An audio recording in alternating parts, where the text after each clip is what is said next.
Acompáñenos de lunes a viernes en Contrastando Ideas Noticias con el doctor Julio Jiménez, con una batería de especialistas en materia fiscal, política,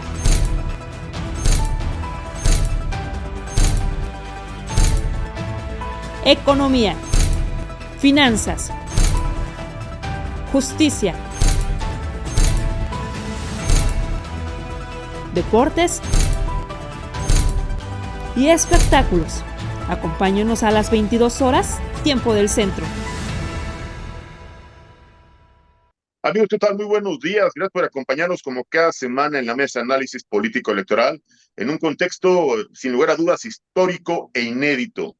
Una semana intensa, una semana de aprobaciones, una semana de negociaciones, pero también una semana de traiciones. Platicaremos de estos temas coyunturales con la presencia de distinguidos y auténticos analistas políticos, voces autorizadas, pero también nos acompaña el Poder Judicial de la Federación, dos representantes, dos personas juzgadoras, hoy aquí en Contrastando Ideas. Quiero agradecer iniciar esta mesa agradeciendo especialmente la presencia de una mujer juzgadora, de una mujer valiente, de una mujer profesional, de una mujer que sabe, que entiende y que ha vivido en carne propia el esfuerzo, sacrificio de una formación profesional, de una auténtica carrera judicial. Agradezco la presencia de la magistrada de circuito, la doctora Angélica Marina Díaz Pérez. Magistrada, muy buenos días, bienvenida. Muchas gracias, buen día a todos, un placer acompañarles. Bienvenida, magistrada. Tengo referencias que usted tiene su adscripción allá en Jalisco, ¿es correcto? Es correcto, doctor, estoy en el tercer tribunal colegiado en materia penal en el tercer circuito. Perfecto, muchas gracias, bienvenida, magistrada, muy amable. También agradezco la presencia de otro representante del Poder Judicial, el señor juez primero de distrito con residencia en Tabasco, el doctor Mariano Suárez Reyes. Doctor, muy buenos días, su señoría. Buenos días, Julio. Buenos días, magistrada. Bienvenida a este panel. Buenos días, don Demetrio. Marco Antonio, buenos días a todos. Arquitecto, buen día. Gracias, gracias. También nos acompañan nuestros analistas en el contexto político electoral, especialistas en este tema.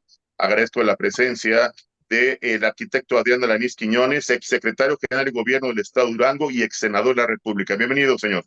Muchas gracias y muy buenos días a todos y bienvenida, señora magistrada. Gracias. Bienvenido, arquitecto. Nos acompaña también otro hombre con amplia trayectoria política y con comprobada experiencia en el contexto legislativo, don Demetrio Soto de la Tijera, ex senador de la República, ex delegado, todavía eran delegados, allá en Miguel Hidalgo, en Ciudad de México. Bienvenido, don Demetrio. Bueno, buenos días a todos. Bienvenida, señora ministra. Magistrada. Magistrada. Soy magistrada. Bueno, pero ya se dará. Ya dentro de poco será ministro. Bienvenido, don Demetrio Sodi. Y bueno, obviamente, nuestro especialista en materia electoral. Una voz, sin lugar a dudas, autorizada y sobre todo amigo de Contrastando Ideas. Me honra con su amistad y su confianza el doctor Marco Antonio Baños, ex consejero del Instituto Nacional Electoral. Doctor, bienvenido, buenos días, ¿cómo estás? Muy buenos días a todos. Saludo con mucho afecto a la señora magistrada. Bienvenida, por supuesto, y pues aquí atentos, Julio. Muchas gracias a ti por la invitación. Saludos a todos mis compañeros del panel. Gracias, doctor Marco Antonio Baños. Gracias por acompañarnos como cada semana. Y bueno, quiero iniciar esta mesa, si me lo permiten, con la magistrada Angélica Marina Díaz Pérez, sobre este tema tan polémico, preocupante y alarmante, porque prácticamente, pues ya la reforma al Poder Judicial es una realidad. El problema es que tenemos, obviamente, varios temas que vale la pena aclararse desde las voces que viven todos los días este paro prácticamente nacional de labores y con el acto y la declaratoria o la propuesta de solidaridad de las funciones de Suprema Corte de Justicia. Magistrada, ¿qué opinión le merece este contexto que hoy vive ante la indiferencia del gobierno federal, ante la decisión de la propia ministra presidenta Norma Piña para solidarizarse con el paro y suspender labores en Suprema Corte de Justicia? ¿Qué opinión le merece, magistrada? Mire, doctor, agradezco mucho la intervención que me da. Es altamente preocupante para nosotros, pero no en el contexto que lo está entendiendo la sociedad. A nosotros, como integrantes del Poder Judicial de la Federación, nos preocupa la subsistencia de la República, de un México como país democrático. Se está pretendiendo romper o tirar una cláusula pétrea que es un dique para la reforma constitucional. Esto es, el poder reformador debe tener ciertos límites para poder reformar la Constitución. Y uno de esos límites es precisamente el artículo 49, que es el que establece de manera tajante que nunca podrá concentrarse en una sola persona u organismo dos o más poderes. Y eso es lo que pretende el Plan C con la reforma judicial. Esto es, están tratando de destruir esa cláusula dura de conformación de la República Mexicana a través de la reforma de otros artículos para tratar de esconderla. Se habla mucho de que el Poder Judicial necesita una reforma. Es cierto, toda aquella actividad que involucre intervención humana siempre será perfectible, pero no para transformarla, para reformarla, para hacerla mejor, es necesario destruirla desde sus cimientos. Se parte de premisas falsas como el nepotismo. El nepotismo es una situación que quedó controladísima hasta esta fecha, de acuerdo a los propios acuerdos, valga la cacofonía, que dictó en su oportunidad el doctor Saldívar cuando fue presidente del Consejo de la Judicatura Federal. Virtud a ellos, tenemos una obligación de cada 6 meses reportar los familiares que tenemos. Y no solo eso, para poder contratar familiares de algún compañero, esté o no en el circuito, se tienen que hacer consultas a un comité de ética. Y esas consultas, por disposición o por una reforma que realizó la señora ministra, ahora esas consultas son vinculantes, lo cual implica que si un titular de órgano jurisdiccional contrata a alguien familiar de otro compañero sin contar con autorización, es sujeto de responsabilidad administrativa. Entonces, todas estas cuestiones Claro, han sido atacadas porque efectivamente se dice que en algunos circuitos ocurrió una cuestión que fue un abuso en la designación de familiares de titulares. Sin embargo, debo yo decir que los puestos de carrera judicial no son una designación de carácter directo sin ningún requisito para nosotros como titulares, sino que para que designemos a esas personas, estas ya tuvieron que haber tenido una aprobación de diversos exámenes precedidos de cursos y capacitaciones, y no se puede nombrar a cualquiera sin que reúna estos requisitos. así Entonces, es. contrario a lo que se podría pensar, nosotros no estamos defendiendo nuestra posición solamente, estamos defendiendo la libertad, las garantías individuales, los derechos humanos de todos los ciudadanos, porque precisamente la función principal del Poder Judicial de la Federación es ser el dique de todas las actuaciones de las autoridades o de los poderes de la Unión restantes. Totalmente de acuerdo, magistrada.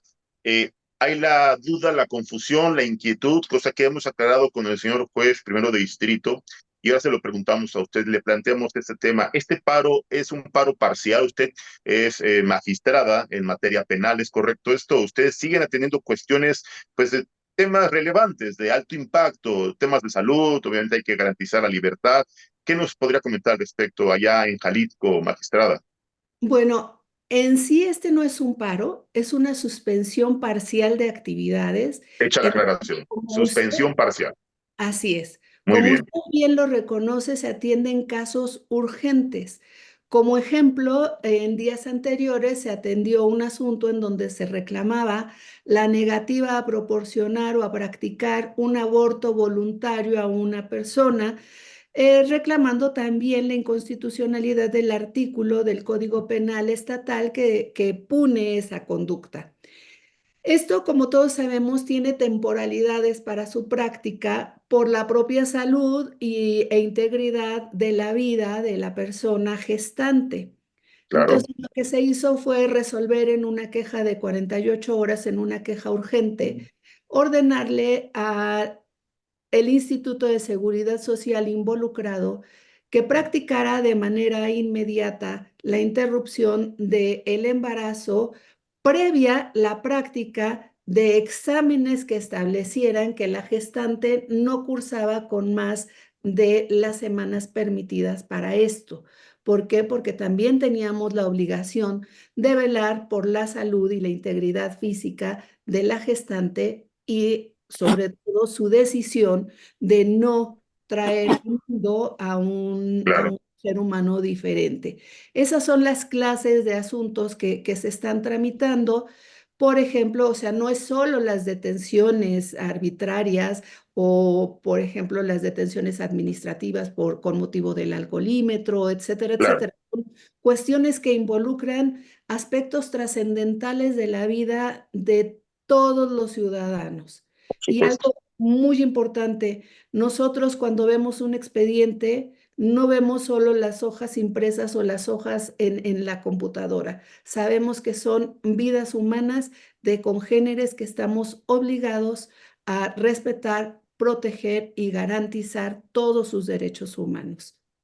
Pues hecha la aclaración y la pertinente definición de esta suspensión parcial de actividades del Poder Judicial, yo quiero agradecerle a la magistrada del Tercer Tribunal Colegiado de Circuito, allá con residencia en Jalisco, la magistrada Angélica Marina Díaz Pérez, su presencia. Permítanos, magistrada, escuchar el contraste y la opinión, el análisis de nuestros especialistas y seguiremos platicando con usted si me lo permite.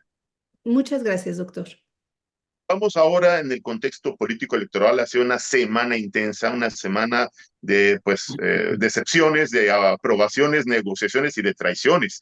Quiero preguntarle al doctor Marco Antonio Baños, exconsejero del Instituto Nacional Electoral, ¿qué opinión le merece la resolución y la ratificación del INE y después del dictamen aprobado por esta mayoría nuevamente, no sé si negociada, no sé si acotada, no sé si doblada en el Tribunal Electoral, donde, bueno, ya prácticamente la mayoría absoluta, la sobrerepresentación, y ya es una realidad aplastante, doctor Marco Antonio Baños?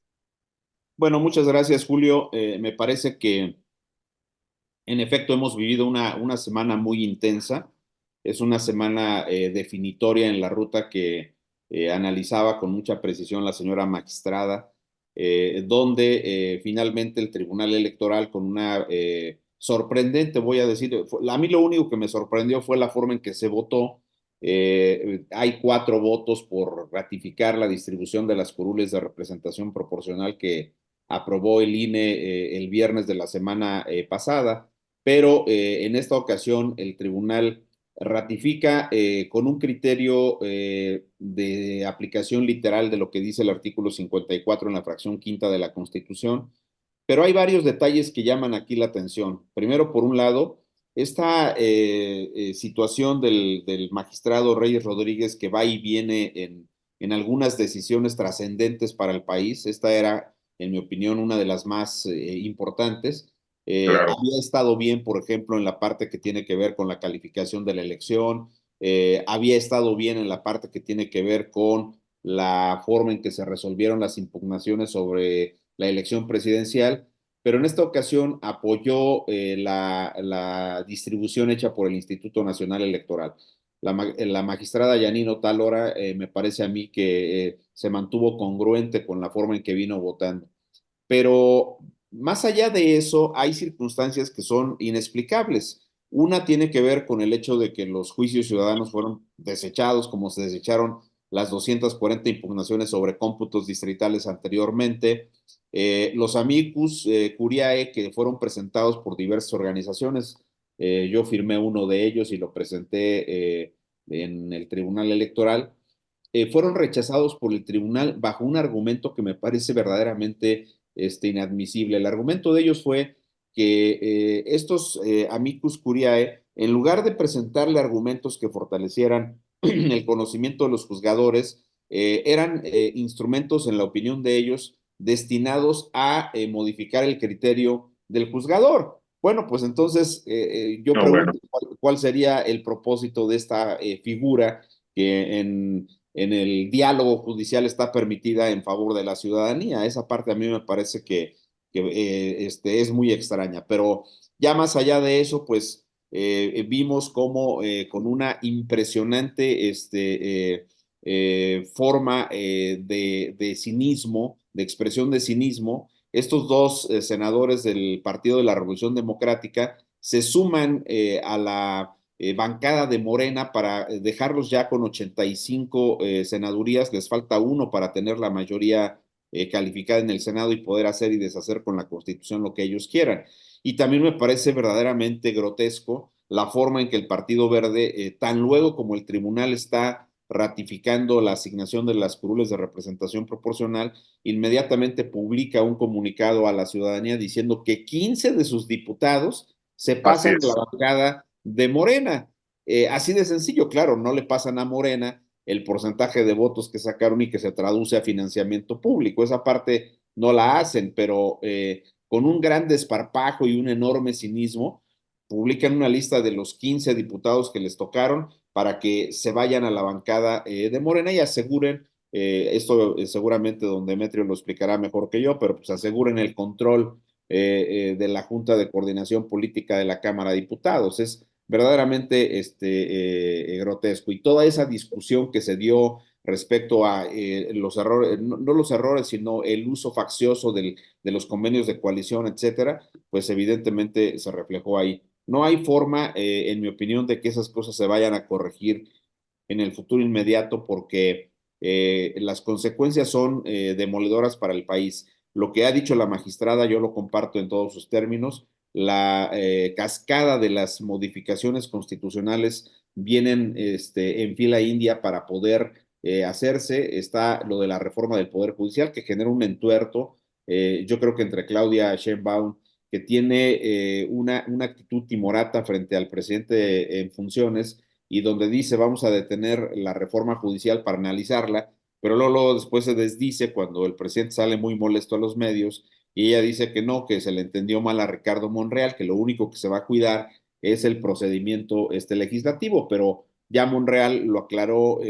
Hay un video ahí como editado, pero en el fondo de los hechos, lo que Monreal está diciendo es que hacia el 16, 17 de septiembre estará aprobada la reforma del Poder Judicial si consiguen el voto que falta en el Senado. Ahí están estas declaraciones de guerra que hicieron los dirigentes de los partidos, pero también está la declaración de Colosio, que ha dicho que no se van a mover con ese voto que falta en el Senado. De ese voto depende que no se desaparezcan los controles constitucionales y los procedimientos de defensa de los derechos ciudadanos, como lo ha planteado la magistrada. A mí me parece que estamos en una situación completamente distinta, un poquito en sintonía de lo que ya de alguna manera habíamos dicho en programas anteriores contigo, pero subrayo una cosa para terminar esta primera intervención.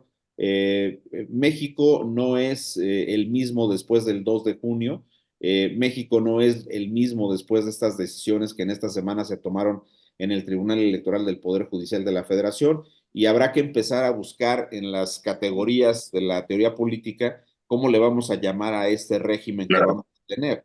No es evidentemente una democracia en los términos constitucionales que tenemos, pero sí creo que tendremos que empezar a encontrar las nuevas fórmulas resquebrajadas donde todos los esquemas de control del poder político diseñados, particularmente en los últimos 35 años, van a desaparecer, y donde la tendencia que se había seguido de reformas constitucionales para controlar el poder se revierte, y ahora lo que hay es una liberalización de ese poder presidencial, que va a poder hacer y deshacer lo que a su libre albedrío corresponda con todas estas reformas constitucionales que se tienen pensadas. De entrada, el Poder Judicial en los términos ya discutidos anteriormente, pero de manera muy significativa la desaparición de algunos de los órganos constitucionales autónomos. Totalmente de acuerdo, doctor Marco Antonio Baños, le agradezco su comentario. Ahora voy de inmediato con nuestros expertos en materia legislativa. Quiero preguntarle al arquitecto Adrián Alinés Quiñones, un hombre también con amplia experiencia legislativa, política, en gobierno, un hombre que ha sido secretario general de gobierno de un estado tan importante para la economía nacional como es Durango, y legislador, senador de la República. Arquitecto, se van a doblar para vender, negociar o tratar de llegar a tender puentes como lo hicieron dos senadores del PRD, arquitecto, para darle la mayoría aplastante en el Senado de la República a Morena? Pues mira, es lamentable lo que está sucediendo, lo platicábamos precisamente la semana pasada que iba a suceder y ya nomás falta uno, como bien lo está Sí. diciendo ahorita el doctor Marco Antonio Baños.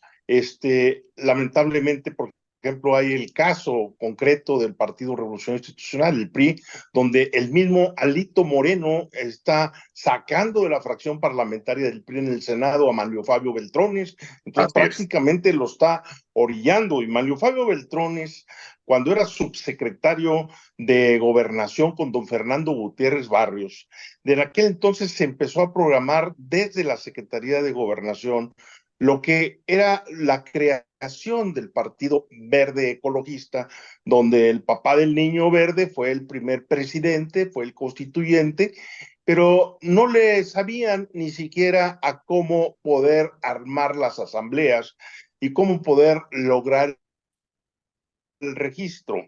Y desde la Secretaría de Gobernación, desde ahí se apoyó. Yo estaba en la CNOP en aquel entonces con la licenciada Silvia Hernández, y desde ahí me pidieron inclusive ayuda para algunos estados del norte del país, el propio Manlio Fabio Beltrones, donde se pudo fortalecer y tratar de cumplir con todas las reglas para obtener ese Partido Verde.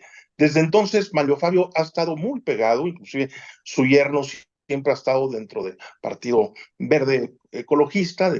Entonces, yo siento que en cualquier momento, no porque él quiera, él lo sigue diciendo que en su corazón y en su alma él siempre será priista, pero lo están orillando. Eso por un lado. Y por otro lado, como bien se ha dicho desde la época de Álvaro Obregón, pues no hay cañonazo de 50,000 pesos, en aquel entonces que eran 50,000 pesos en oro, que aguante en determinado momento el hecho de irse para un lado o para otro lado. En este caso vemos a estas personas que realmente es una vergüenza, y lo comentábamos hace 8 días, que iba a suceder, aunque uno de los panelistas decía que no iba a pasar eso porque a él le tocó ver cómo le tiraban algunas monedas, algunas cosas a un diputado que había hecho en aquel entonces eso, pero sabíamos perfectamente bien que los iban a encontrar y que los iban a tener, y bien lo hicieron. De una manera muy responsable, el exgobernador de Chiapas, hoy senador, Manuel Velasco, otra vez, de alguna manera él dijo que ya tenían el 99%, 99.9%, de una manera muy irresponsable, y es que pues estaban, y lo supimos que desde que inició el proceso de calificación, ellos andaban de shoppings, o sea, andaban de compras y andaban viendo a ver quién es el que lo tenían, y lograron que lamentablemente los dos senadores del PRD, la senadora y el senador,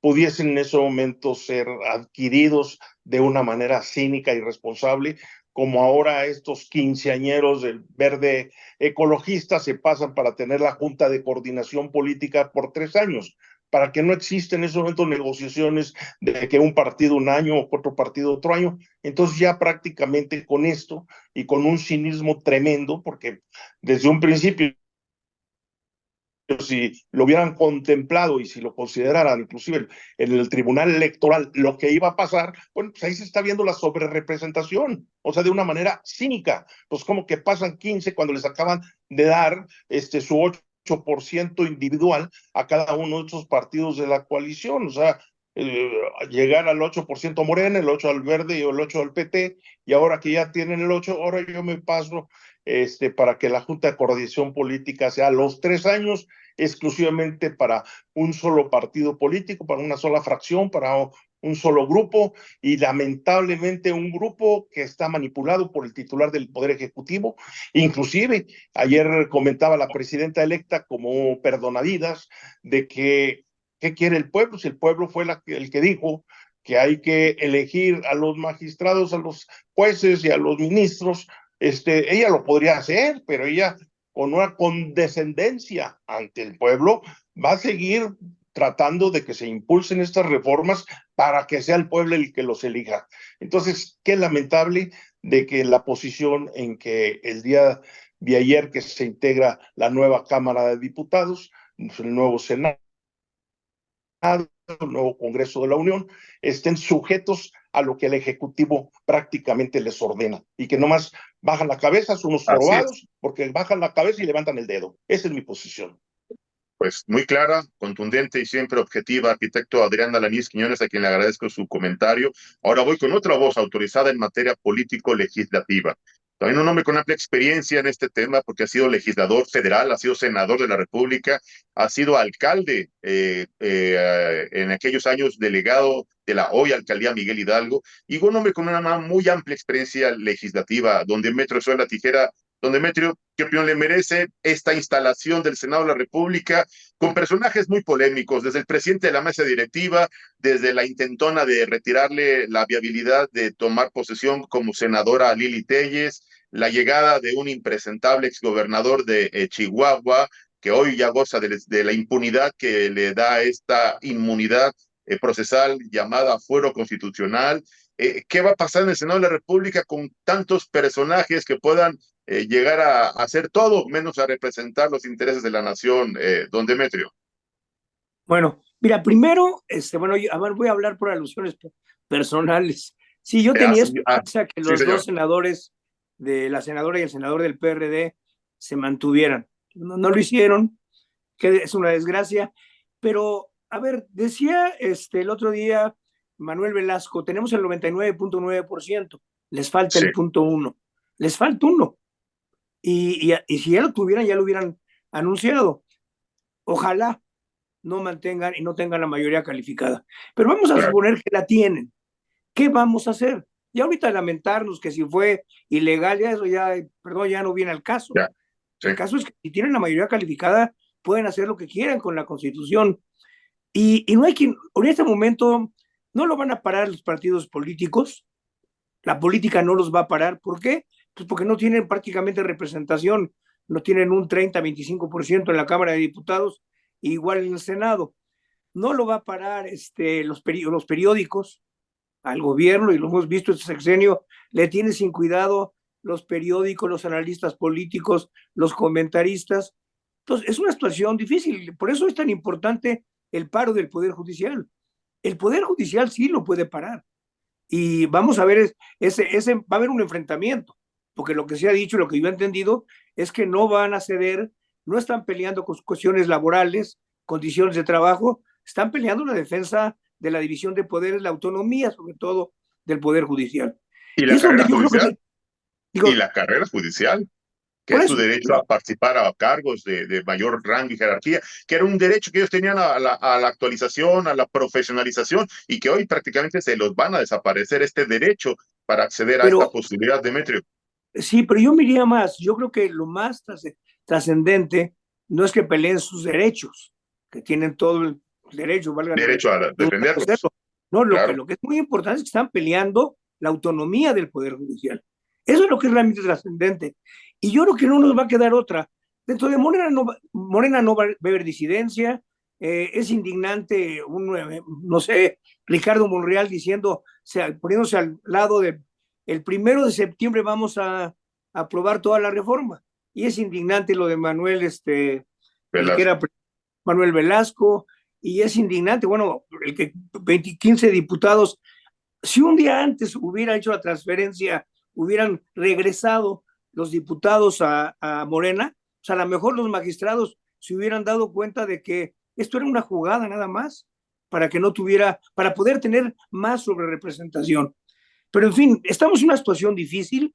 Yo tampoco llegaría al extremo de lo que han dicho algunos analistas. Estamos en una dictadura. No saben lo que es una dictadura.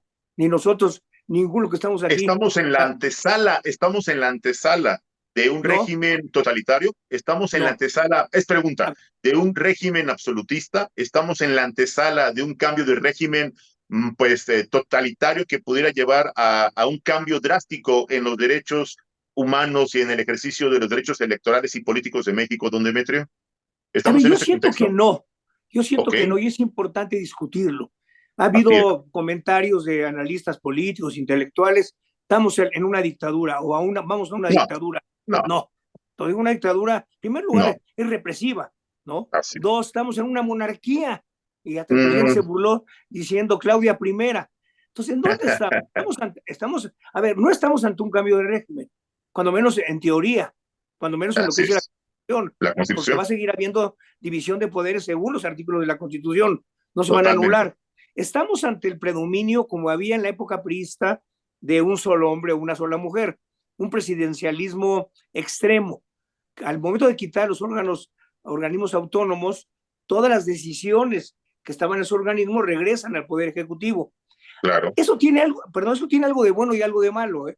Tampoco, sí, ¿para qué queremos una Secretaría de Energía si hay una Comisión de Energía, reguladora de energía? Entonces, ahí, es decir, sí se debilitó al gobierno, pero yo creo que en el caso de los órganos autónomos, por agarrar un tema, hay órganos que se justifican que sean autónomos, como es el Banco de el INEGI, el INEA, hay varios, y hay varios que hicieran una repetición y hay que analizarlo. En el caso del poder, de la reforma electoral, ya hay una buena noticia, porque venía una reforma electoral que eliminaba los plurinominales, y si se van los plurinominales, se quedan ellos, porque prácticamente ganan todos los de mayoría simple. Yo creo que el gran tema, las demás reformas constitucionales son actualizar la Constitución de programas que ya estaban establecidos. El gran tema es el Poder Judicial. Y hay que ver ahí, por eso la defensa del Poder Judicial, el paro es extraordinario. Y yo creo que si no hay una apertura por parte de Claudia Sheinbaum cuando llega a la presidencia, y hay dos señales positivas, ¿no? Una, que no se saque el 1 de septiembre.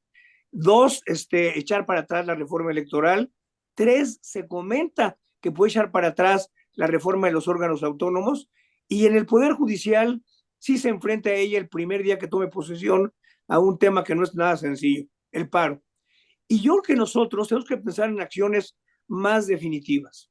Es decir, si vemos que hay el menor riesgo de que caigamos en un autoritarismo y un centralismo total, creo que los sectores, los empresarios, esto no va a venir de fuera. Mucha gente dice, va a venir la presión de Estados Unidos. Yo creo que va a venir, pero creo que tampoco va a ser decisiva. La única de hoy buena noticia, es el paro del Poder Judicial y la decisión de magistrados, de jueces y del personal de defender la autonomía del Poder Judicial. Esa es la gran opción, la gran alternativa que tenemos para parar a Morena, al presidente y a Claudia Sheinbaum si quiere seguir por la misma línea. Es cierto. Y hablando precisamente del Poder Judicial, de esta trascendencia para esta división de poderes, de esta necesidad de defender la autonomía, la independencia y sobre todo la libertad de criterio jurisdiccional, quiero preguntarle al señor juez primero de distrito con residencia en Tabasco, al doctor Mariano Suárez Reyes, su señoría, ¿qué opinión le merece este tema? ¿Qué va a hacer el Poder Judicial? ¿Qué acciones van a emprender los jueces, las personas juzgadoras, en concreto el personal del propio Poder? ¿Qué van a hacer para defender al Poder Judicial y defender el Estado de Derecho, su señoría? Gracias, Julio. Como ya te he comentado, como lo hemos comentado en el panel, la organización que nosotros tenemos, es muy difícil que entre nosotros salga un líder y que también nosotros podamos seguir ese líder. Afortunadamente, a través de la JUFET y la clase trabajadora se ha podido implementar esta suspensión de labores. ¿Hasta cuándo vamos a pararlo? Pues yo creo que lo más importante es seguir informando a la sociedad, porque hoy en día todavía existe un desconocimiento total por muchas personas. Ayer una compañera de la Facultad de Derecho de mi generación me preguntó, es que no sabía que la reforma venía así. Y así como ella, que es abogada, hay mucha ignorancia. Entonces, la intención de lo que estamos haciendo nosotros es tratar de informar a la sociedad cuáles son las consecuencias de la reforma judicial y la destrucción, porque para mí sí, yo sí creo que se destruye totalmente y sería letra muerta el artículo 49, porque aunque esté en la Constitución la división de poderes, lo cierto es que no es verdad. Ya tienen sometido y controlado al legislativo. Hoy en día se hace lo que dice el presidente de la República, lo hace el legislativo y también lo va a venir haciendo la próxima legislatura. Ya nada más les falta controlar el Poder Judicial y esa es precisamente la intención de la reforma, que haya jueces a modo. ¿Y por qué quieren quitar a los titulares de hoy? Pues porque les han estorbado, esa es la razón. Entonces, para mí, de nada sirve que sea, es letra muerta el artículo 49, así como va a ser letra muerta el artículo 105 de la Constitución, de las acciones de inconstitucionalidad. Ya no va a haber quien promueva una acción de inconstitucionalidad. Entonces, es complicado entre nosotros, somos muchos circuitos, y lo que se dice en un circuito, sí tenemos una organización, pero es complicado porque nosotros no estábamos preparados para una cuestión de esta, no salíamos a las calles, no salíamos a los foros. A lo mejor el pecado que cometimos fue no informar a la sociedad todo lo que se ha hecho y lo empezamos a hacer apenas. Entonces, esa cuestión es lo que ha provocado que muchas personas ignoren. Acabo de estar en la Facultad de Derecho de aquí de Villahermosa, y también el alumnado, los maestros desconocen las consecuencias de lo que está sucediendo. Entonces, ¿qué tenemos que seguir haciendo nosotros? Seguir informando cuáles son las consecuencias que hay atrás de la reforma, que prácticamente es tocar toda la Constitución y moverla al antojo del presidente o de la presidenta electa.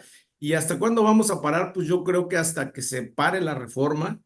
Yo no veo ahorita una forma en que podamos decir, bueno, ya vamos a regresarnos porque ya la aprobaron. La intención es parar la reforma y que se siga uniendo la gente, que se siga uniendo las asociaciones civiles.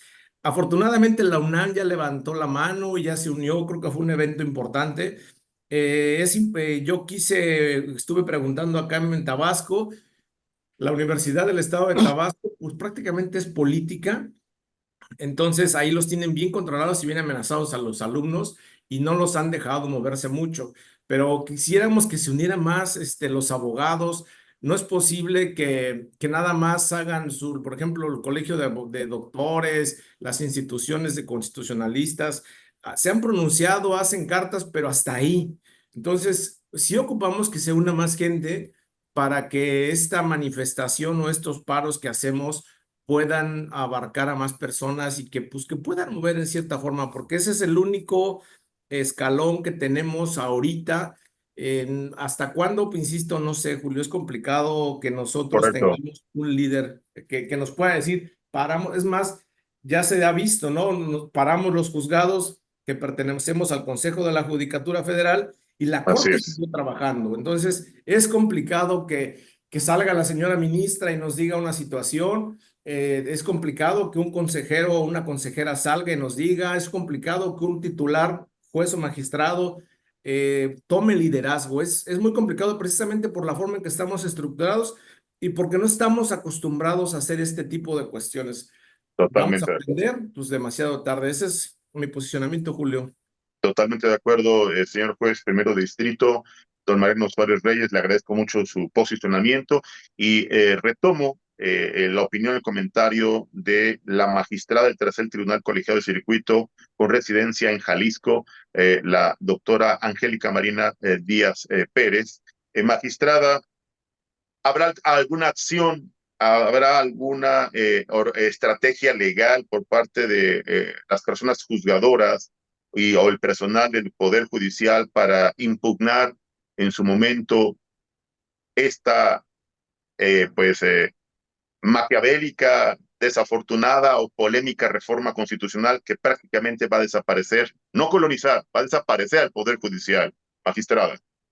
Así es, yo considero y he considerado durante mucho tiempo antes la viabilidad de impugnación de esta reforma, pero previo a ello, si me permite, me gustaría decir que en el estado de Jalisco son muchas las universidades, los conglomerados estudiantiles que se han sumado a este movimiento.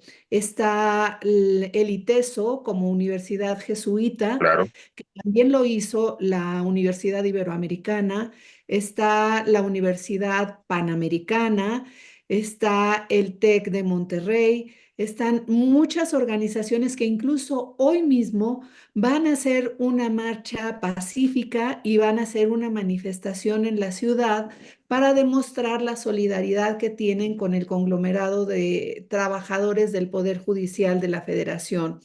Nosotros como titulares estamos plenamente identificados con nuestros compañeros de base y de carrera judicial.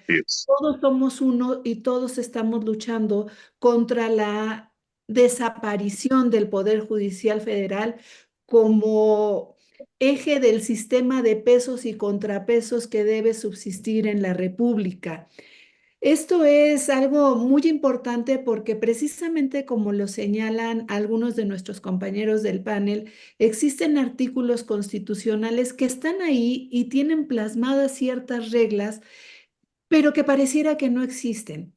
Y me gustaría aquí llamar la atención, sin ser experta sobre el tema, al artículo 38 del Pacto Federal que establece en la fracción segunda la imposibilidad o la prohibición que tienen, la limitación que tienen las personas privadas de su libertad para participar en los procesos electorales. Sin embargo, en esta pasada elección vimos que incluso se llevaron urnas a los centros de privación de libertad para que estas personas ejercieran. Sí, es correcto. Esto no fue solamente que las 1,000 y pico de personas que estuvieran en cada centro ejercieran su sufragio, sino fue el alentar a las familias de esas personas para en un reconocimiento ficticio de un derecho, se les alentara a ejercer sufragio respecto de aquella organización que les estaba aparentemente reconociendo un derecho que todo el mundo les había negado. Entonces, esto es una de las cuestiones por las que no quieren al Poder Judicial o no quieren que el Poder Judicial subsista como tal. Por eso es que maximizan todos los errores que puede haber. Voy a referirme específicamente a dos cuestiones. La gente se queja mucho del trámite lento de los procesos y todo eso lo achacan al funcionamiento de jueces y magistrados, pero se les olvida en principio que las legislaciones establecen términos para el ejercicio de los derechos y después que existen conductas procesales que se asumen por cada una de las partes que llevan precisamente a esta situación.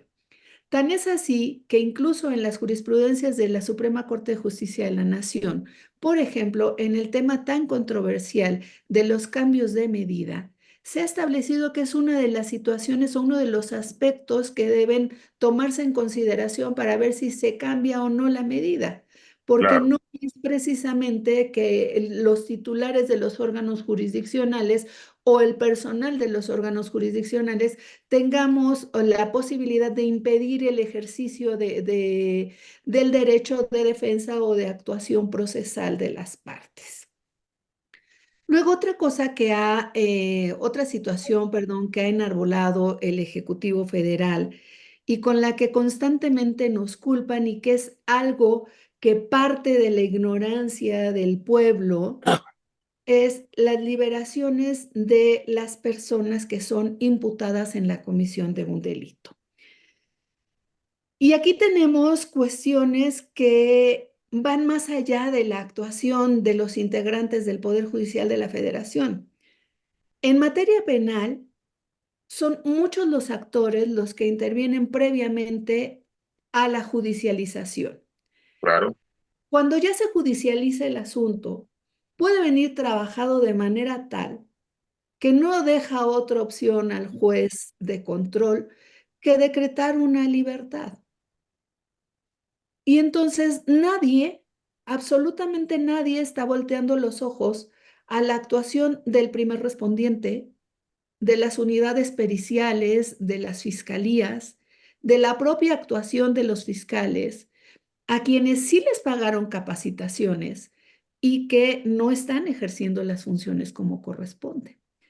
Pero aparte también se trabaja una falacia argumentativa en el sentido de que cuando se determine la forma en que se van a cumplir las sentencias internacionales en las que se determinó la inconvencionalidad de la prisión preventiva oficiosa, de facto, en ese mismo momento, todas las personas que están sujetas a procedimiento con esa medida cautelar van a salir a las calles y van Claro. a obtener su libertad.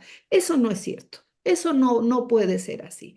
Ahora, formamos parte de un sistema interamericano y tiene que haber un respeto por la legislación de fuente internacional que constituye parte de nuestro derecho interno. Y el derecho de los tratados establece claramente que nunca podrá oponerse a una legislación interna para dejar de cumplir un tratado internacional. Y con la prisión preventiva oficiosa pasa exactamente lo mismo que ha pasado con el arraigo. Entonces son cuestiones y disertaciones que vienen de mucho tiempo atrás, pero que ya el Estado-Nación mexicano sabía que eran inconvencionales. Yo siempre he sostenido que la prisión preventiva oficiosa se implementó para un paso menos difícil, un paso más terso de un sistema jurídico penal a otro. Y ahora depende de la habilidad, de los conocimientos técnicos de las personas para ejercer la postura que le corresponde a cada uno, tanto fiscalías como defensas, y están en una posición de igualdad en la que tanto la víctima como el imputado tienen una suplencia de la queja. Pero desafortunadamente, hemos visto miles de audiencias de control y miles de audiencias de juicio en Así donde es. las partes no hacen realmente su trabajo. Obviamente, la profesión de ser juez o magistrado tiene de suyo la carga de que el 50% por lo menos de las partes que intervienen no van a estar de acuerdo con la decisión. Y eso ya es complicado para una persona. Es como en un partido de fútbol, que no me El gusta mucho, árbitro. pero el árbitro que dice sí estuvo correcto ese gol, o cuando dice hubo un fuera de lugar y se anula y perdieron el partido, obviamente tanto la afición como los jugadores, como todas las personas que intervinieron y perdieron, van a estar en contra. Entonces, lo que se pretende aquí es que la letra de la Constitución sea letra muerta. ¿Qué impide que esto sea descaradamente realizado? Pues el Poder Judicial Federal independiente. Totalmente. Porque yo siempre he dicho, sin temor a equivocarme, que el Poder Judicial Federal tiene una mística muy diferente. El Así Poder es. Judicial Federal no, o sea, somos víctimas de nuestra propia prudencia. A nosotros nos enseñaron a resolver el expediente, a resolver el conflicto que estaba sometido a nuestra potestad. Y nunca nos enseñaron, nunca se dijo que fuera necesario salir a demostrar o a enseñar qué era lo que estábamos haciendo, cuántos asuntos resolvemos y en qué sentido y por qué se resuelve. Nos están colocando en una cancha que no es la nuestra. Claro. Nosotros estamos acostumbrados o sabemos resolver problemas, pero no sabemos hacer política. Totalmente de acuerdo. Entonces, pues eso es lo que yo pienso, y además, respecto de la cuestión de la defensa jurídica, yo creo que como existen límites al poder reformador, sí existe una forma jurídica de impugnación técnica que debe ser realizada en contra de esta reforma. Totalmente de acuerdo con usted, señora magistrada Angélica Díaz Pérez, a quien le agradezco su presencia. Sabemos que están a pesar que están en esta suspensión parcial de actividades, de que siguen trabajando, están desde su oficina. Y bueno, yo quiero agradecerle su presencia e invitarla, si su agenda se lo permite, a que participe de manera permanente en esta mesa de análisis de contraste. Y como siempre, agradecerle y desearle un excelente fin de semana. Y permítanos, porque vamos a escuchar las conclusiones finales de nuestros analistas, si me lo permite, magistrada. Muchísimas gracias, doctor. Vamos. Gracias, magistrada Angélica Díaz Pérez, magistrada del Tercer Tribunal Colegiado de Circuito con residencia en Jalisco. Quiero pedirle al doctor Marco Antonio Baños, exconsejero del Instituto Nacional Electoral, sus conclusiones finales en esta mesa de análisis de este viernes. Doctor. Me parece que es muy importante que los señores magistrados, señoras magistradas, jueces, juezas, pues hagan un ejercicio pedagógico como el que estoy escuchando el día de hoy. Hay muchos temas que son ajenos al conocimiento de la ciudadanía respecto de cómo funciona en su interior el poder judicial. Estoy de acuerdo con Demetrio, ya no tiene ningún sentido estar discutiendo lo que sucedió, sino vamos para adelante para ver lo que hay. Y por eso proponía yo la idea de que tenemos que reflexionar cómo nos vamos a referir al régimen actual. Sí creo que no se trata de una dictadura específicamente, pero me parece que las dictaduras empiezan a construirse con decisiones de esta naturaleza. A mí no me gustaría que en un futuro cercano, pues no tengamos la posibilidad de tener los controles judiciales, ni podamos tener las personas capacitadas, como lo refería la magistrada, como lo decía el juez, perdón, el magistrado también, en diversas situaciones que nos puedan llevar a que el orden jurídico simplemente se vuelva inexistente y resulte aplicable. Yo no me quiero imaginar a jóvenes recién egresados de la universidad que a pesar de que tengan promedios de 10, que tengan menciones honoríficas, se tengan que enfrentar a situaciones de interpretación y de aplicación de controles judiciales, como lo ha mencionado la magistrada, donde entran en juego tratados internacionales, jurisprudencias, un conjunto amplio de leyes. No es cierto, como dijo López Obrador, que los alumnos saliendo de la licenciatura con un poco de integridad, pues ya con eso van a resolver la vida pública del país. Ahí está esta discusión del 38 fracción segunda, pues que ha llevado mucho tiempo para tomar una determinación respecto a si nos ajustamos o no a las disposiciones de los tratados internacionales. Ha sido timorata la forma en que se ha cometido ese tipo de normativas. Pero me parece a mí que sí estamos en una situación verdaderamente compleja.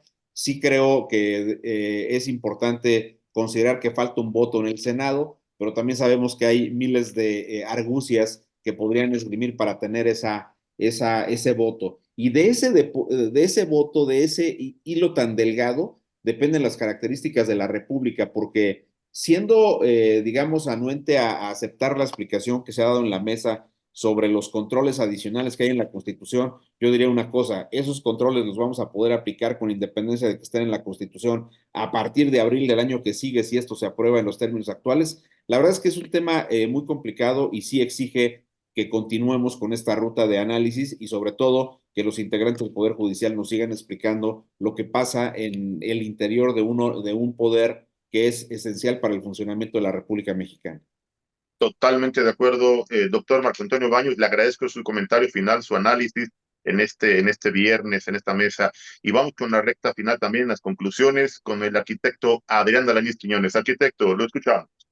Julio, pues como lo comentábamos la semana pasada, las reformas que se pretenden, todas estas iniciativas que de alguna manera se van a ir quizá consolidando en los próximos días, porque inclusive, aunque no se compre en ese momento un legislador en el Senado y con la ausencia de cualquiera de los de la oposición por enfermedad o por lo que tú quieras, de alguna manera pueden tener ellos en ese momento la votación calificada que requieren ese día que presenten en ese momento cualquier tipo de votación. Entonces, a lo que comentábamos la semana pasada, tiene mucho que ver en todas estas reformas que afectan no nada más los aspectos políticos, los aspectos económicos, sociales, sino muchas de lo que tenemos prácticamente en puerta. Y Claro. algo que es realmente importante es el Tratado de Libre Comercio que tenemos entre Estados Unidos y Canadá,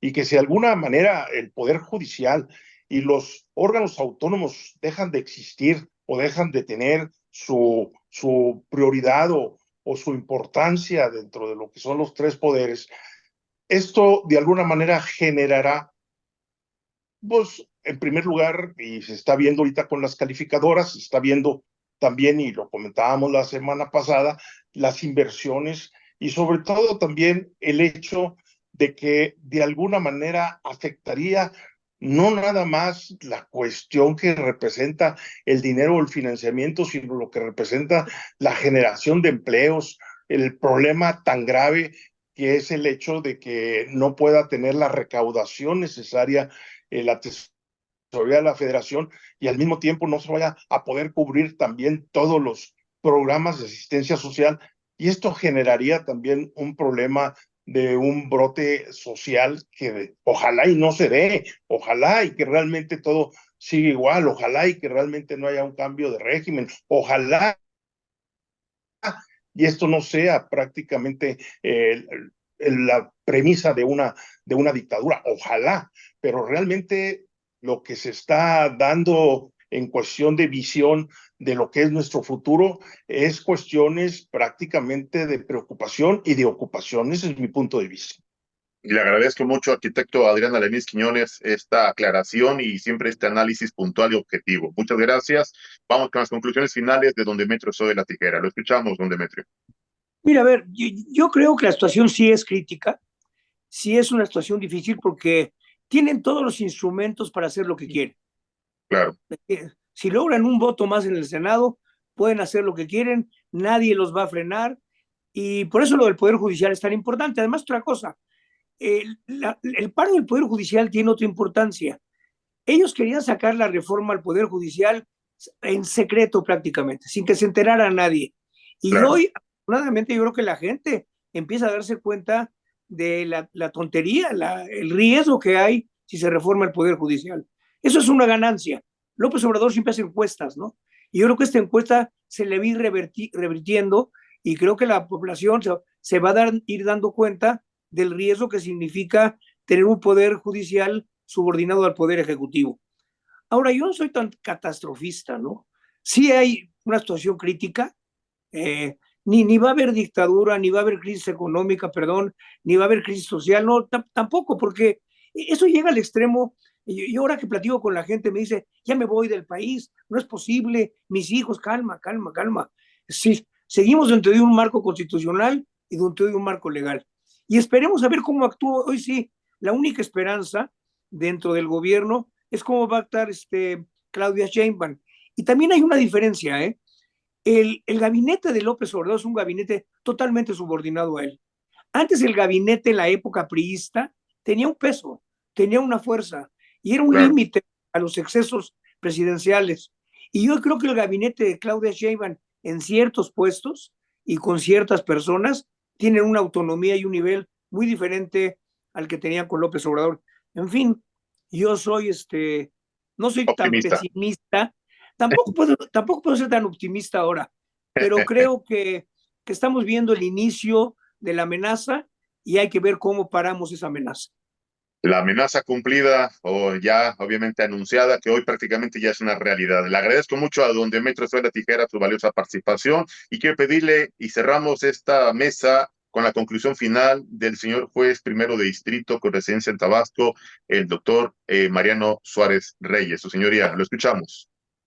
Gracias, Julio. Pues yo te coordino con el tema del paro de labores en el Poder Judicial y con uno de los lemas que se están diciendo en las calles, que si la sociedad se informa, no pasa la reforma. Creo que es importante que se enteren de que se va a desaparecer al Poder Judicial Federal y al local. Se van a quitar en automático el trabajo de 5,000 personas, 1,200, más de 1,500 en el Poder Judicial Federal, y en el estatal, pues otros 5,000. Entonces, todas esas personas van a ser desempleadas y van a entrar jueces a modo. Entonces, la importancia es, y yo quiero invitar a toda la sociedad a que nos escuche, es que se enteren de la reforma, que se enteren de las consecuencias, y que todas aquellas cuestiones que dicen de la mañanera, del oficialismo, de los diputados, senadores, comprueben su veracidad, porque dicen puras mentiras. Entonces, la única forma de empezar a descubrir la verdad es que constaten que es verdad, que los jueces son corruptos, que hay nepotismo, que es muy fácil de mostrarse, de investigarlo y de constatarlo. Creo que termino con esto. Si la sociedad se entera y se informa, no pasa la reforma. Creo que es labor de todos los que estamos enterados seguir informando al taxista, al taquero, a poco a las personas que no nos han querido creer porque están ciegos, sordos y mudos, precisamente por esas cuestiones del oficialismo, de tenerlos cegados con los apoyos. Entonces, Julio, yo creo que la importante labor que tenemos que hacer los que estamos empapados es informar a la sociedad sobre las consecuencias de la reforma al Poder Judicial de la Federación y que también vienen abajo los jueces, los tribunales locales. Es mi posicionamiento, Julio. Ahí está la conclusión del señor juez primero de distrito con residencia en Tabasco, el doctor Mariano Suárez Reyes, a quien le agradezco su participación y como siempre agradecerle a nuestro auditorio su opinión, su comentario en las redes sociales y bueno, pedirle a nuestros invitados de esta mesa, si su agenda se los permite, que nos acompañen la próxima semana porque será determinante saber si obviamente ya con esta llegada de la nueva legislatura se cumple la amenaza de Ricardo Monreal para aprobar de manera fast track y se violentan las formalidades de un debido proceso legislativo, qué acciones van a emprender de manera inmediata ya con un acto de autoridad, ya con una reforma constitucional y esperar y escuchar con mucha atención el análisis, el comentario y el posicionamiento de las personas juzgadoras, de los representantes del Poder Judicial. Le agradezco nuevamente y reitero mi reconocimiento a la magistrada del tercer tribunal colegiado de circuito con residencia en Jalisco, a la doctora Angélica Marina Díaz Pérez,